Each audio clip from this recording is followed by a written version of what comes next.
The founding of Arlathan dates back to minus 7600 ancient, and even that date is calculated in Chantry years and as such not accurate. For all we know, it could be hundreds if not thousands of years older than what the humans came up with. As with most other things back in those ancient days, the literal founding of Arlathan was made possible through the use of magic. They endeavored to change and shape the material world to their will, but as most people hopefully know, solid rock simply does not want to form like clay, and so the works of the Elven were destroyed by earthquakes caused by the Titans. The earth was their domain, and they wouldn't allow those meddling kids to change it at their leisure. As a response to knocking down their sandcastle, the Elven declared war on the Titans and prepared to hunt them down, believing it to be a mercy on them and their soulless minions. Mithal, an immensely powerful elven mage that by then had reached the status of godhood, even managed to actually kill one of them, solidifying the belief of the people that they were indeed gods. Unlike the heavily romanticized stories about them, the Avenurus, as they were known, were not benevolent rulers, but instead malicious bastards that not only enslaved their own kin, but branded them with their own symbols, because simply saying "it's mine, I licked it" wasn't enough. To solidify their claim to greatness, the Avenurus had not simple temples built to them, no, but entire cities dedicated to her or himself. Those temple cities were guarded by their own temple guard, had their own priests and high keepers to conduct and oversee prayers, rituals and worship. To preserve the glory of their deity, the high keepers, at the end of their days, would pass their knowledge on to the next generation through the use of magical wells. Some lucky few were also named as the chosen of the gods, lifting many of the restrictions placed on the others from them and allowing them to keep slaves. While the Elven could not die from aging, they could die natural deaths through the careful application of a fireball or some daggers, and those noble Elven that did die were buried in glorious underground tombs. Spanning large parts of Thedas, if not all of Thedas, with the great capital of Arlathan at the center, wasn't enough, and in an effort to appease their gods, ease travel, or simply preserve knowledge, they created the Crossroads, a realm apart and kind of in between the Fade and the waking world. The Illuvians allowed them to travel great distances within mere moments, and they even built structures like Dirthara, an enormous library inside the Crossroads. But even the godlike Avenurus were not innocent of infighting, which eventually led Solas, a close friend of Mithal, to incite a rebellion to free his people from the enslavement to false gods.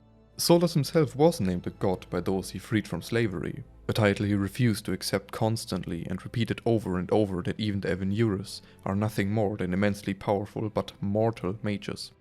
He created a sanctuary for his followers and rebels in a secluded valley that we actually get to see and visit ourselves, relying heavily on the Illuvians for travel between the multiple buildings. Most of the Illuvians, however, were closed off during the rebellion to prevent ambushes. The rebellion reached a boiling point when the Avenurus, in their endless quest for power, killed Mithal, pushing Solas past the point of no return. Knowing full well that he was unable to kill all of them, he instead created the Veil, dividing the waking world from the Fade for good, and banished the Avenurus and the Forgotten Ones for good. Well, kinda. We meet a couple of the Forgotten Ones. And Mithal. Well, can't have everything. In an event that can only be described as catastrophic, the world of elves crumbled. In some cases, literally. Their entire society and way of life was so deeply intertwined and reliant on the presence of the Fade that many of their buildings simply fell apart and crumbled due to the absence of it. We hear stories of them living in trees and imagine wooden ramps or Dalish airvels. Imagine instead spires of crystal twining through the branches, palaces floating among the clouds. Imagine beings who lived forever, for whom magic was as natural as breathing. That is what was lost.